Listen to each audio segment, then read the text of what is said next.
Hello, everyone. Welcome back to our studies today.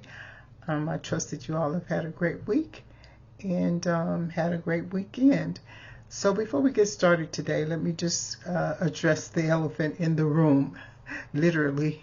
But I am actually in a different location today. I'm traveling, and so where I am, I have had to kind of rig up my setup for instructions for the class. So some things are going to may look a little bit off. For instance, I realize that there is definitely a very strong glare because I have the glasses on.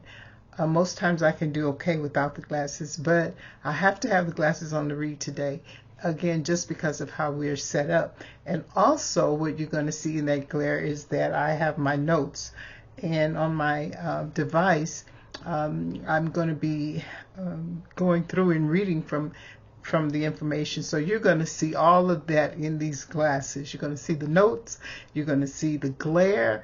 When I can, I'll remove the glasses. But for the most part, I just want you to settle that in your mind, that it may look a little bit different today than from other days.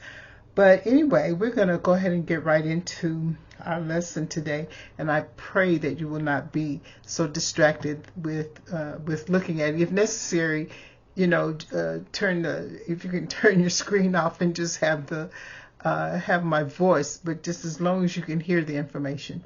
So let's get right in. Today we're discussing the psychology of authority. Authority being one of the 8 tenets that we're discussing in these studies.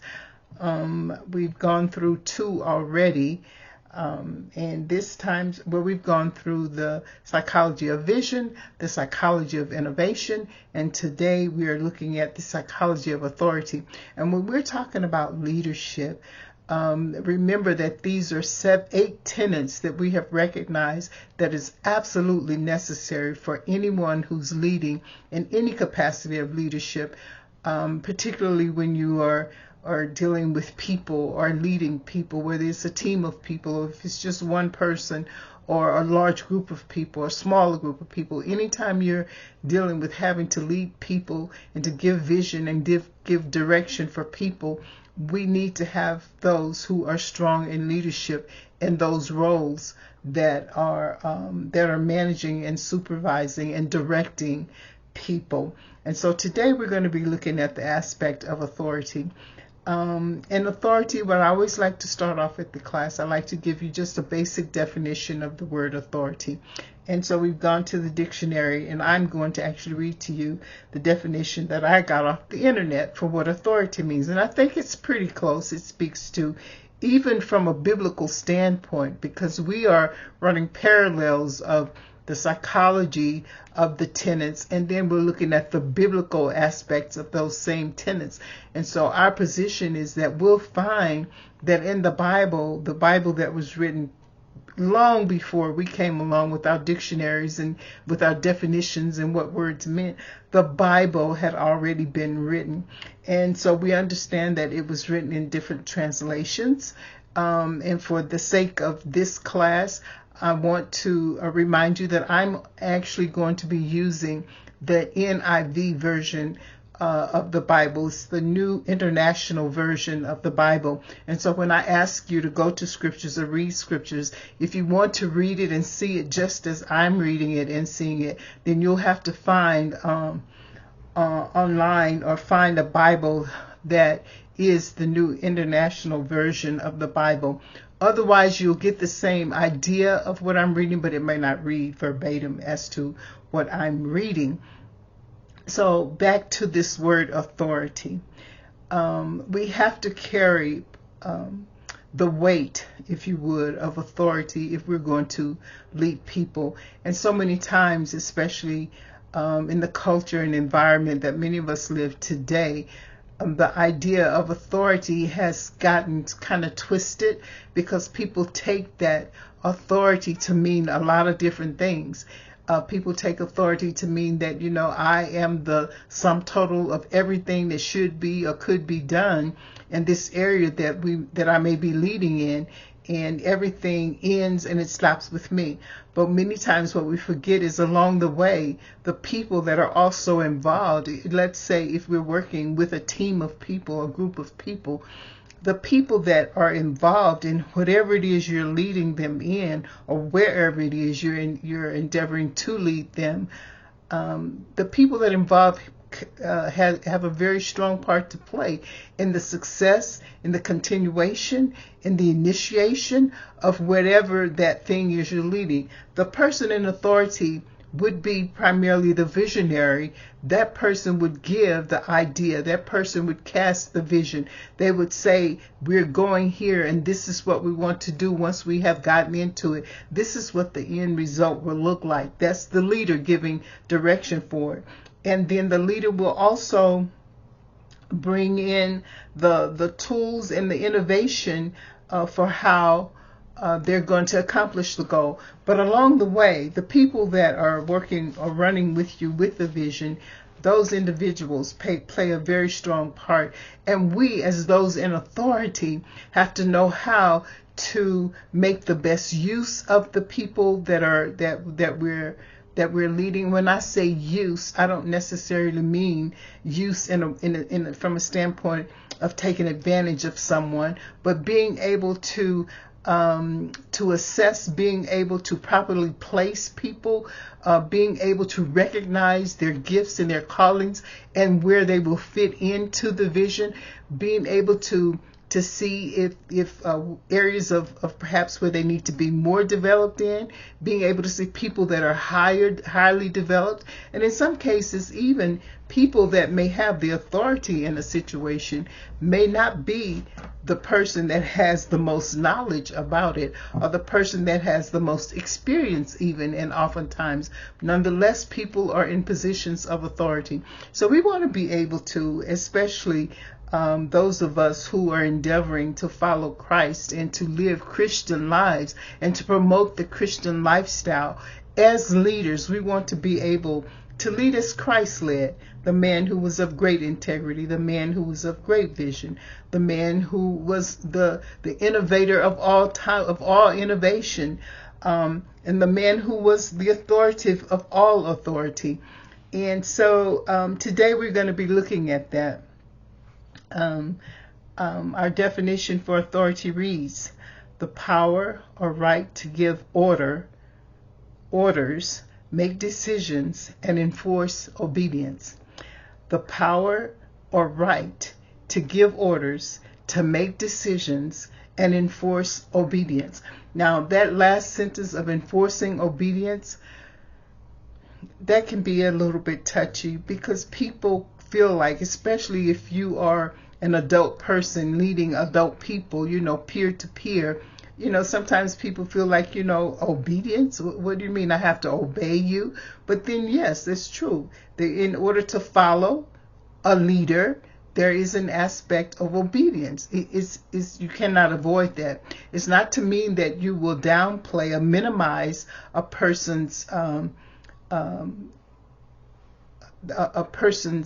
effectiveness or a person's essence in the group as a member of the group. You don't minimize people, but they will have to follow instructions. They will have to be told what to do, and then there should be expectations of seeing if the person is capable of or willing to follow and obey those instructions. So there is a sense of obedience that takes place. But this person that we're talking about today, this leader, is a leader that carries the authority without intimidating other people, without making them to feel that they don't have necessarily a say, that it's just rote, you do, and not have any feedback, not have any input, not have any objections. This person of authority is able to have people object in a right, respectful manner. This person is able to hear persons out who may have a different take on an aspect of something, a person that may have different ideas, a person that may bring something new to the table. This person that walks in authority carries himself in such a way that he himself will not be intimidated by those who may even tend to try to overthrow or overstep their authority as a follower and not a leader. But nonetheless, it sounds like the person is a very disciplined person, and we're going to get to that aspect of discipline as we go on in the studies. But let's look a little bit closer today at this idea of authority. I always like to give you also in this study a scriptural foundation, and we will be referring to the Bible quite a bit as we go along in it. But a scriptural foundation for this concept and this idea of biblical authority, we find a great example. And this example we're going to be looking at today is found in the book of Acts. The book of Acts is a New Testament. The book of Acts actually is the first book once we get through the Gospels of Jesus Christ, Matthew, Mark, Luke, and John. The life of Jesus is revealed in those books. And then the next book following is the book of Acts, where the people that Jesus left behind, we see now their acts, what they did and how they followed and walked even in obedience to the example that Jesus left for them. So in the book of Acts, chapter 13, verse 22, in the NIV, it reads as such: After removing Saul, he made David their king. God testified concerning him, I have found David, son of Jesse, a man after my own heart. He will do everything I want him to do. So let me just give you a little bit of a backdrop. In the Old Testament, there was a time when and actually this was the order of how things went. There were kings, and not only were there kings, there were also prophets. The kings pretty much, they gave direction for how their kingdom would run. They saw the day-to-day operations of it. They were in charge of it. They were the ultimate person in authority over the civil matters of their kingdom. Then you had the prophet. Now, the prophet was the individual who heard from God. Now, remember, when God began to deal with these people, these were people that weren't necessarily identified at that time as Christians. These were people, a group of people, the Israelites, that he set aside and determined that group of people to be his people that would represent him in the earth realm. Those would be the ones. Today, they are the Christians. Then they were the Israelites. And so these Israelites needed to have leaders. And in their leadership hierarchy, there was the prophet, there was the king. And then there were those that came, that followed suit after them. But the primary two was the prophet and the king. The prophet had the ear of God. The prophet was the man of God. He brought the spiritual components to the table of how God intended for his people to take who he revealed himself as and integrated that into their everyday living out in their kingdom for the king. So you had the king who ran the kingdom. I guess the king would be somewhat the person, the overseer of the civil matters of the nation. The king would be the person that would determine we're going to go to war. The king would probably be likened to what we call today a president or a prime minister. And then the prophet would be the overseer from God. The prophet would be the one that the king oftentimes, most times, would go to or wait to hear from before they made major decisions. The king, the prophet actually, because God wasn't physically there with the people, the prophet was the one who became the voice of God.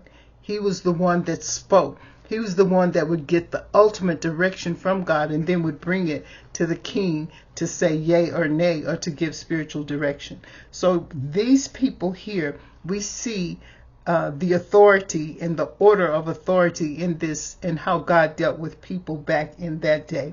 So let's read it again with all of that in mind. After removing Saul, Saul was once a king over Israel, and the prophet of God had come to Saul, and he had given some instructions to Saul that he had gotten from God. Saul, in his impatience, did not obey what the prophet had instructed him to do. And because he did not obey, it put the whole nation in a very precarious situation, and it endangered all of the people.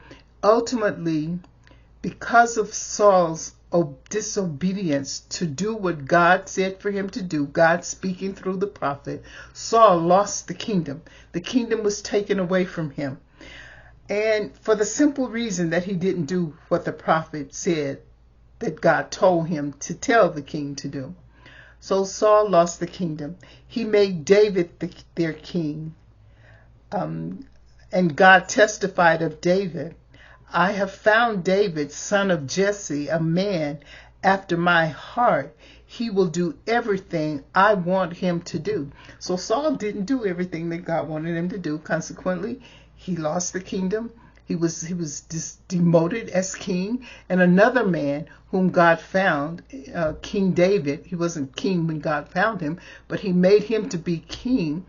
And he had the prophet to go to David's father's house, and he picked out David, and he anointed David to be king over Israel. It took some time for David to get to the place of his kingship, but eventually it did happen. And so what we want you to see here, very interesting story here, but what we want you to see here is just the authority that this prophet had, that even when the king who was to rule over the people, even the king was under subjection and under submission to the person who had the ultimate authority, which was the prophet. And the person who had the ultimate authority over the prophet was who? It was God. So keep that in mind, and let's go through this session that we're looking at these different aspects of authority. The first one that we're going to look at today is, I want to present to you 4 basic kinds of authority in the business sector. 4 basic kinds of authority in the business sector. And this could be, now we're talking about leadership. And we're talking about people in leadership with authority to lead. And these are the different kinds of authority that we see. The first one is identified as the traditional authority. The traditional authority, number 1. Number 2, the charismatic authority. Number 3, the legal rational authority. The legal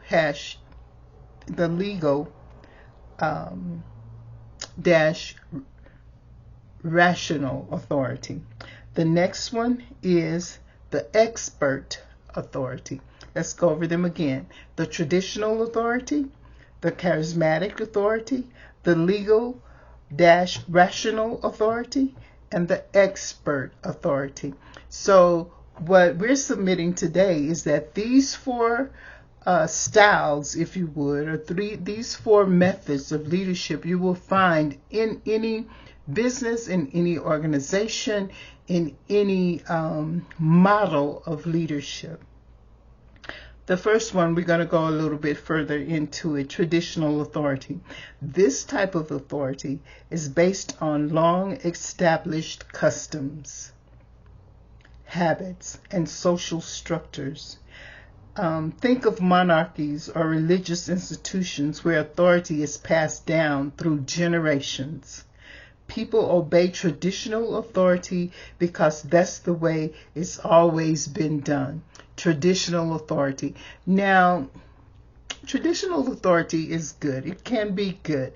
You always want to, in any position of leadership, and especially if you've been newly promoted into a position of leadership, and perhaps it is you have experience, but you don't necessarily have the experience in that culture or in that environment or in that industry of leadership. So you're placed in there to lead people who have already been there, perhaps many years long before you've gotten there, and they have set things that are in place, set orders that are in place. They have their methods, they have the ways that they've done things. They've always done it that way. And here comes the new leader. Here you come. and you come in a traditional environment, but in the tradition, there are things you cannot just throw out. Stepping into a role of leadership, you cannot just throw out what exists.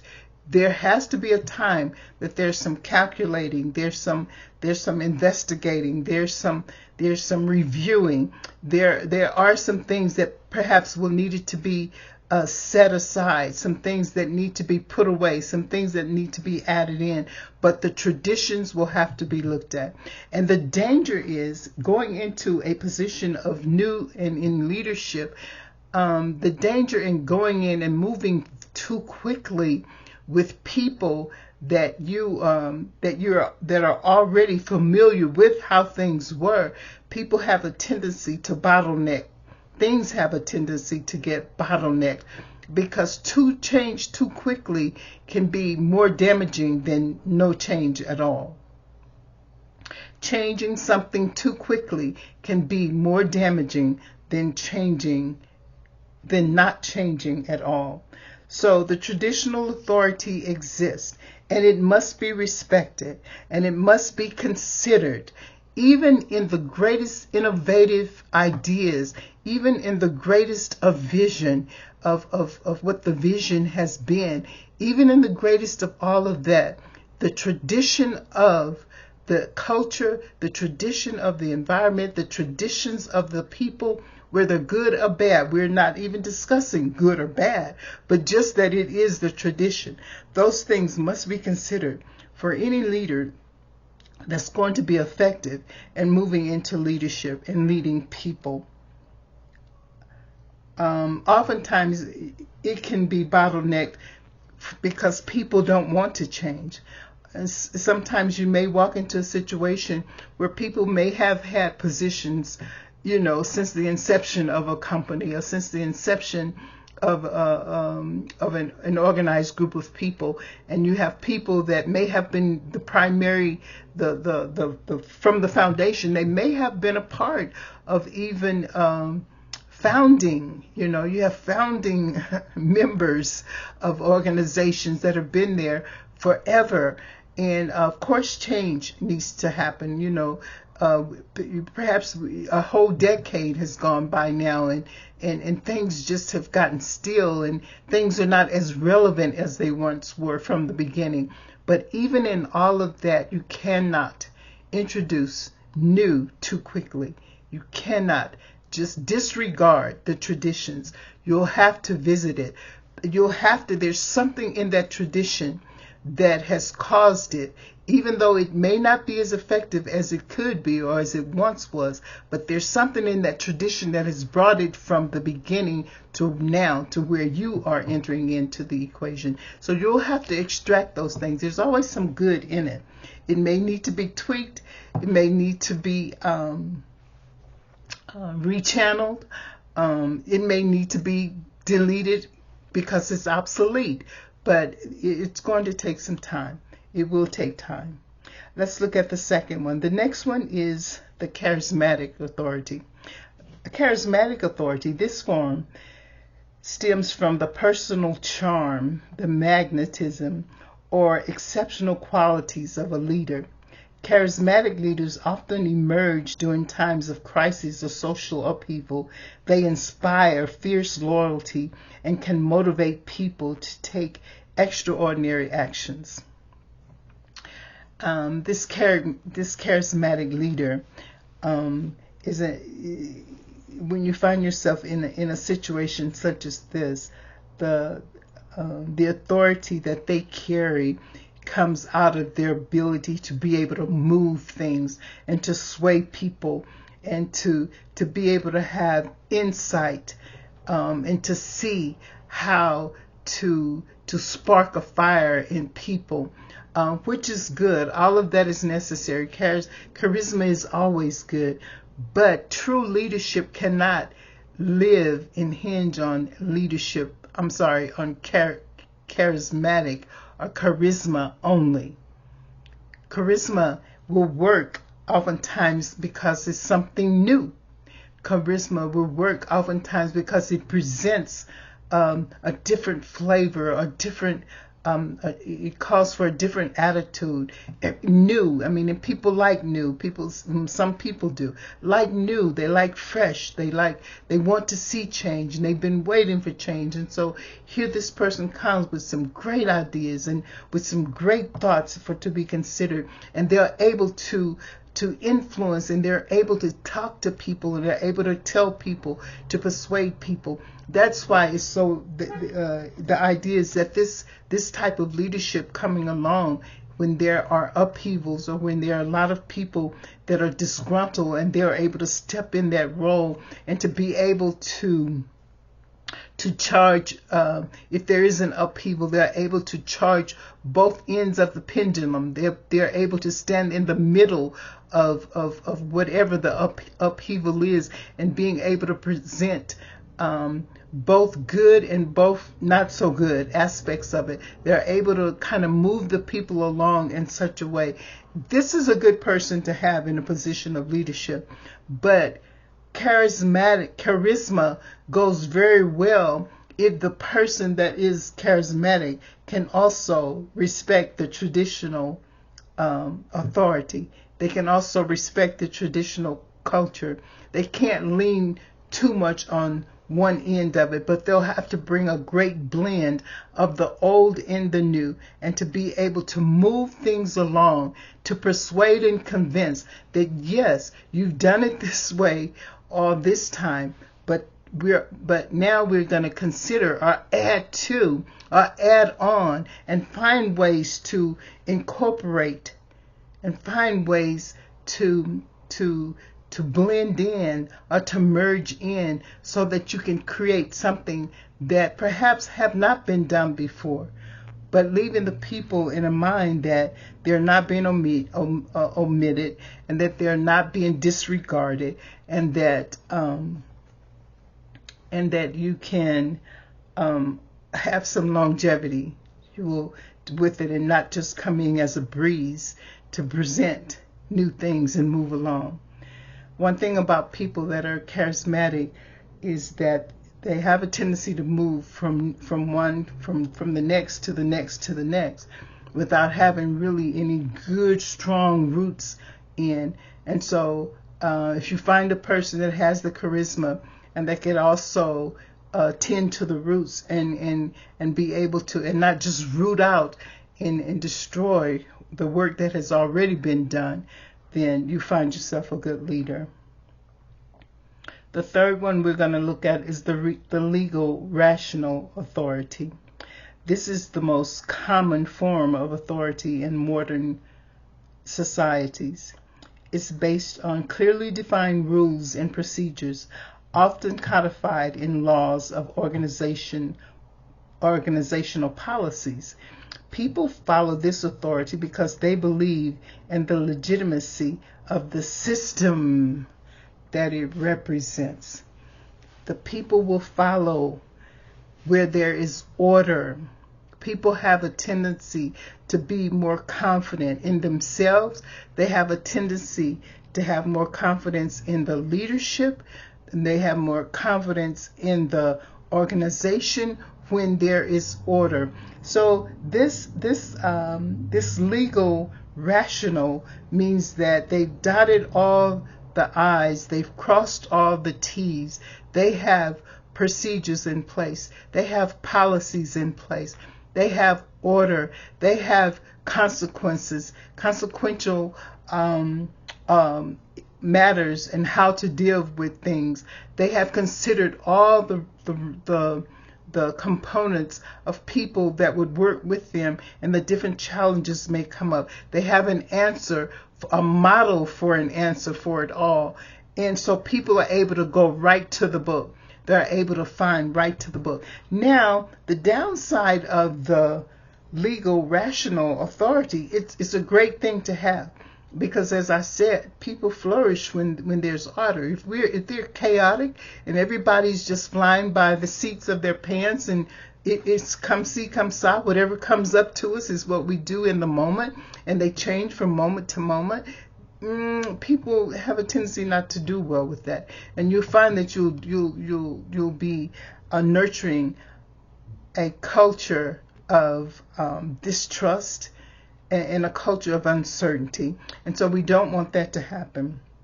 But the downside, too, of the legal rational authority is that it can become very rigid. It sometimes you'll find that there is no flexibility, and sometimes you'll find that it's hard to bring in innovation. It's hard to bring in new ideas, new concepts, new thought processes in a very legalistic, a rational, not to say to be irrational, but too much of that on one end of the pendulum will cause the balance to be off. It weighs heavy on one side, and consequently things will not get done. You won't be satisfied with how the workflow goes, how the people are perceiving the workflow, and how they are engaging it. So we need to have balance. The one key word about having and following a legal rational authority is that there must be a place of balance. It's going to be very keen to be able to balance that. And so it takes a strong leadership to be able to do that. But it definitely can be done. And there is definitely a place for it. This reads that people follow this authority because they believe in the legitimacy of the system. Because you have systems in place. So that means that your system has been tried and proven.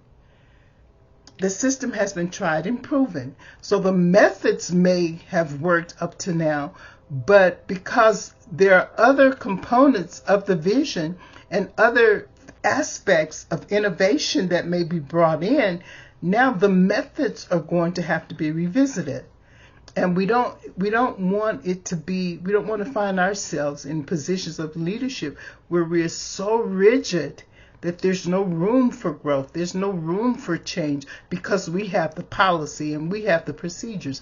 Policies may need to be changed depending on the environment, depending on the timing, depending on how the social environment changes, depending on a lot of different things. Policies will need to be revisited, procedures will need to be revisited, and growth comes.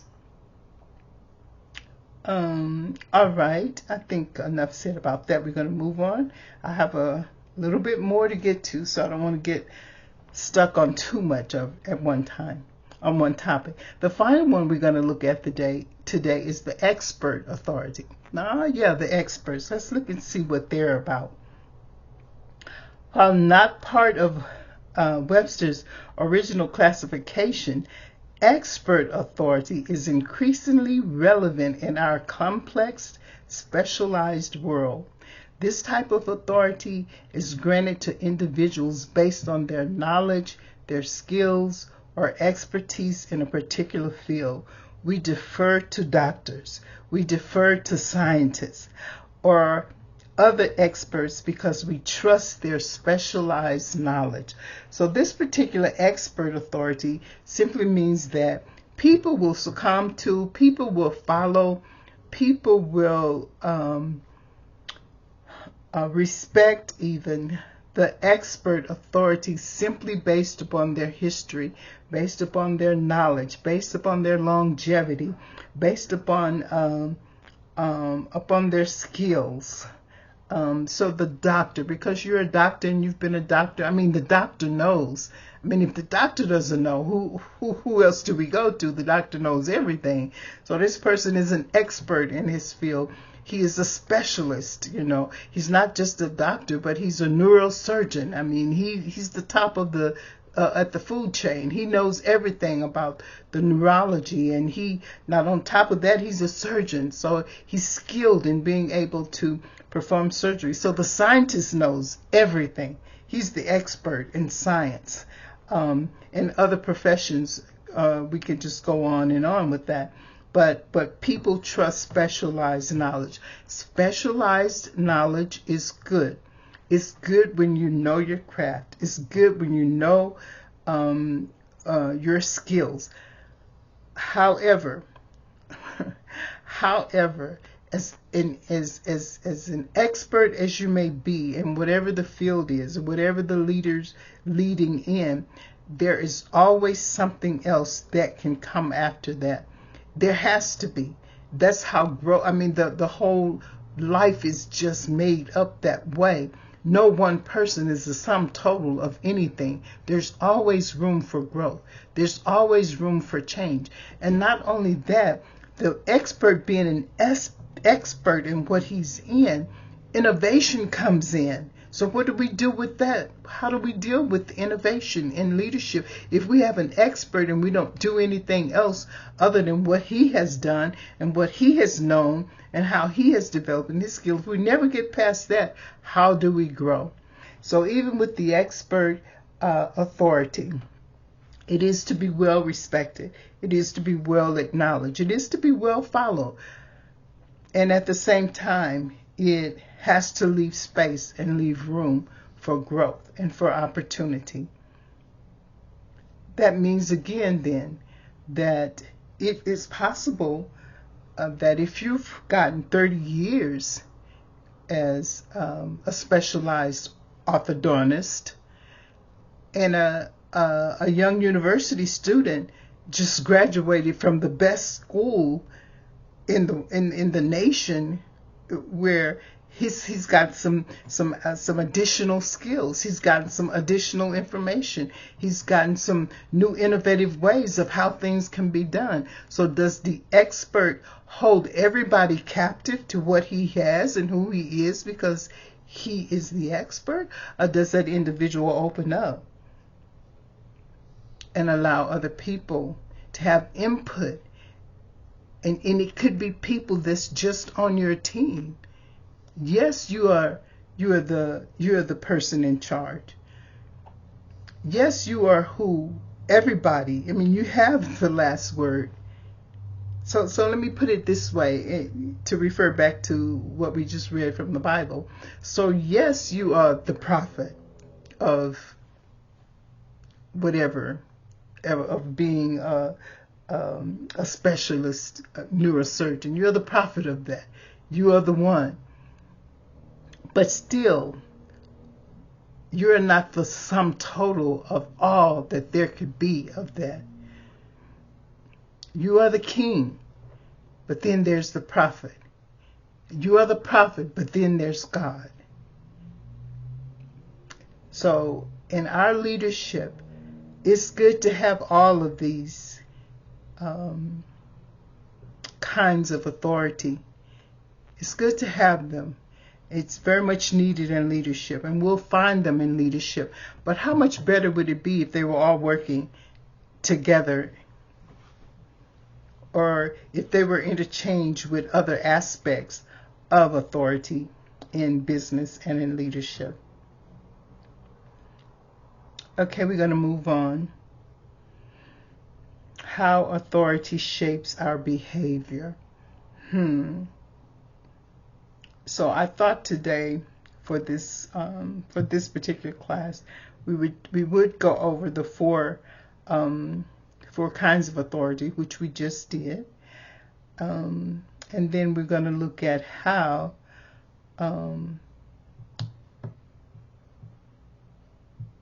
three significant factors in maintaining standards for authority. How do we maintain our standards in authority? Now, I have three factors here, and these three factors is based upon a study that was conducted according to the Stanford Prison Experiment. That's what it's called, the Stanford Prison Experiment. And the study was conducted by a Mr. Zimbardo. And they're saying that, and this is, and I'm going to read to you, it's not what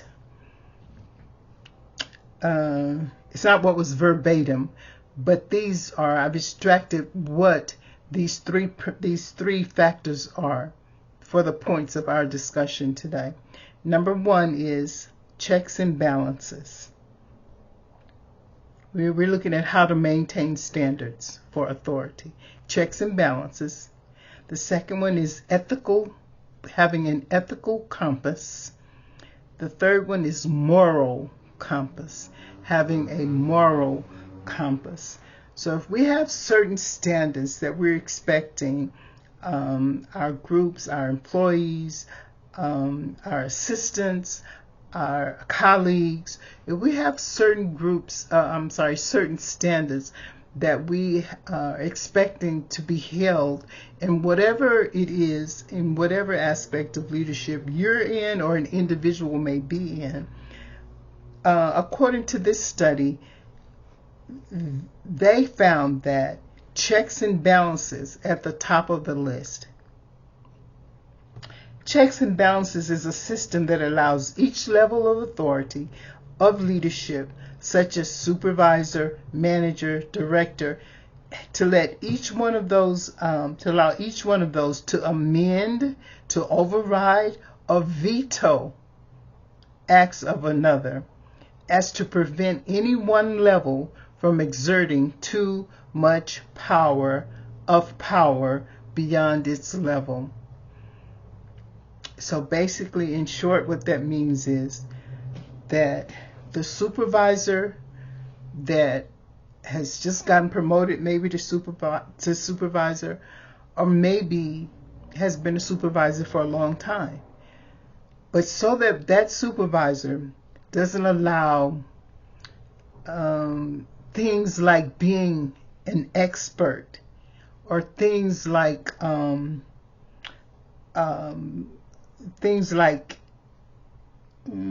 his charisma. They don't allow those things to begin to step beyond the borders of what is expected of them as a supervisor. In other words, they take on another role that, or try to assume another role that has not been given to them as a supervisor. Supervisors are to supervise. That does not mean supervisors are to give direction necessarily over the whole. Maybe a point that you can give some direction to people that are working, and I'll use this word, under people that are working under you, or people that you are have some authority over. But you wouldn't want to find yourself trying to give directions at the level of a director if you are a supervisor. You can't give direction over a whole department if your position in that department is a supervisor. It's not even a manager. There's a difference between the supervisor, there's a difference between the manager, there's a difference between the director. So in order that these people don't, when I say these people, in order that an individual don't take their position and run it and try to expand it beyond what the description of their duties are, you should have checks and balances. Checks and balances as a system that allows each level of authority of leadership to override or veto acts of another. Meaning, now if you're a supervisor and you have 10 people working for you that's accountable, that you're holding accountable for their work, and they're looking to you for day to day as their supervisor or overseer, well, you have the authority now. You have the authority to overrule. You have the authority to override. You can say, listen, I understand that on Tuesdays you have the chore of doing ABC, but today this week I'm going to change it from Tuesday to Wednesday. Okay, supervisor, if that's going to help you to move your people and to get that operation at your level flowing easily, because it's going to flow into the next level, then okay. So you have your checks and balances in that regard. And I'll just use that one as an example so you can see. But it's the same thing whether you're at a CEO or a director or a manager or supervisor. It happens at every level. The second one was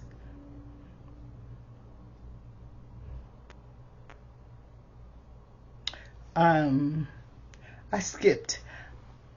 Okay, I'm going to go through these three and then I'll go back. We were going to talk about how authority shapes our behavior, but I'll go back to that. So let's just continue on with these three significant factors. The first one was checks and balances. The second one was moral compass.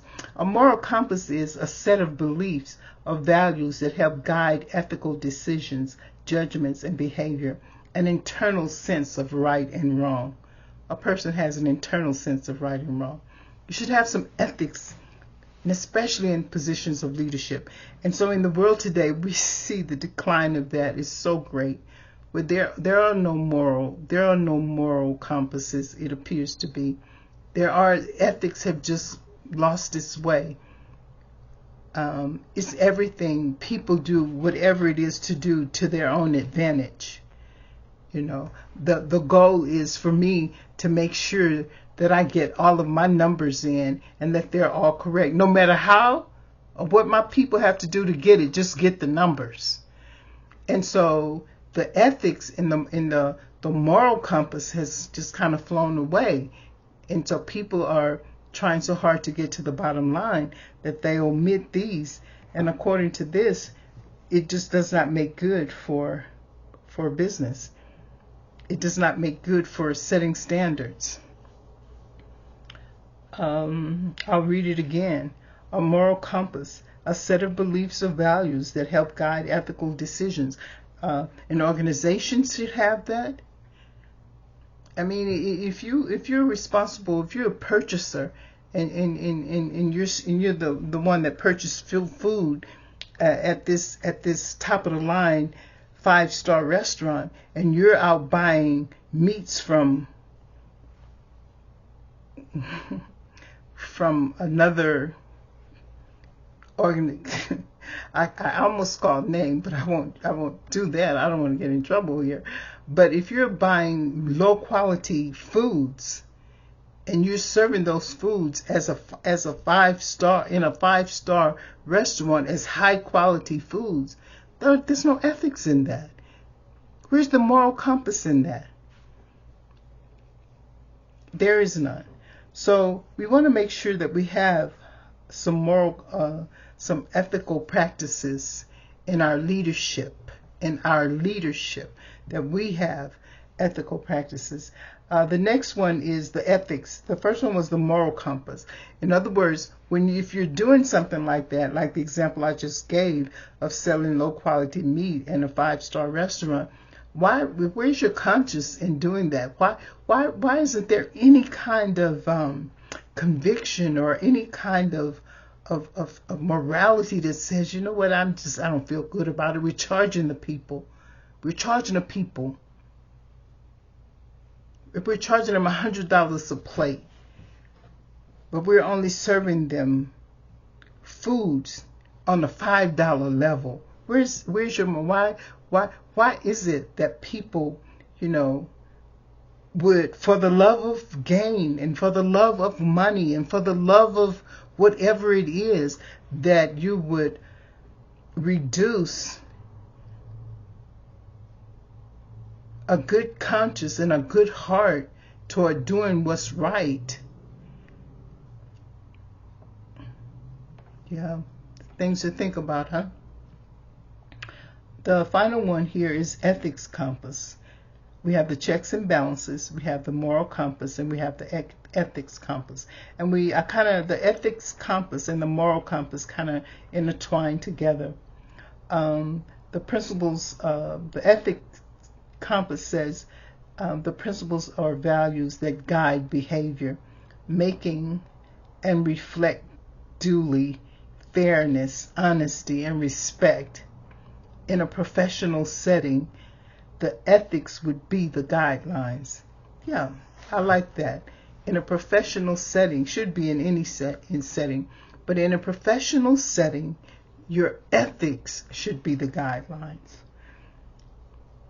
And I know you have to have some natural steps and, like we said, processes and things of that nature, but your ethics should be the guidelines for how we're going to do business. In whatever you may not be the person that has the final say, but by the time it gets to you as a leader, you can begin to practice having a sense of morality in how you're doing business, and having a sense of ethics in how you're carrying out business, and leading people by example to do the same. Now let's go back real quickly at how authority shapes our behavior. Our time is, oh my God, it's gone. Okay, how does authority shape our behavior? Number one, it influences everything from our decision-making process to group dynamics and ethical considerations. We got right back to those ethics. The authority should shape. A person's authority should influence everything from our decision-making process to group dynamics to and ethical considerations. Number two, when authority is used appropriately, authority can be an efficient way to navigate complex situations, especially when expertise is lacking. If you're a person in authority, you should be able to efficiently navigate complex situations. You should have you carry that authority to do that, and again in an ethical way. The third one is ethical authority should cause one to be able to balance between maintaining their critical thinking ability and obeying instructions.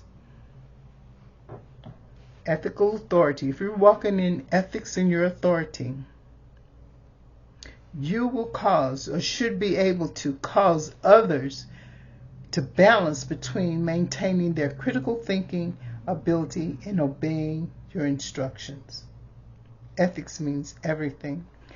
Number four, successful authority is maintained by a leader through interplay of personal characteristics, situational factors, and follower perceptions. How people perceive you. You're able to maintain your position of authority according to this, based on how people perceive you. How you're able to engage in interpersonal relationships with other people will determine how well you're able to maintain your authority and your leadership. So we've gotten in a lot of information today. If you have to, take the time and go back and listen. And hopefully as we're going through these different tenets, you're taking notes, whatever it is that you need to do so that you can get this information. All of this information we will cover again in pop quizzes and exams. So hopefully you are staying with us in it. If you have any questions about anything, if I went too quickly and you missed something, then by all means, please just send me an email and let me know and ask me, and I'll try and go back and cover it for you. So we wanted to bring in closing here, I'm going to give you some scriptures that I want you to read. And actually it's going to be in your homework assignment as well. But we're now going to look from a biblical standpoint. Each one of the areas that we discussed today, the 3 significant factors for maintaining standards, how authority shapes your behavior, and the 4 kinds of authority in business. We're going to go to the Bible now, and we're going to find them. We're going to look and see and make parallels, and we're going to make examples of when it didn't happen and examples of when we saw it being manifest from the scriptures. So I will, let's see, do I want to read this to you now? No, I'll just go ahead and send it to you as your homework for this week. But anyway, have a great week. I hope you've gotten something out of this today, and that it will help you in your efforts to become a great leader, to become greater in your leadership if you're already. All right, God bless you.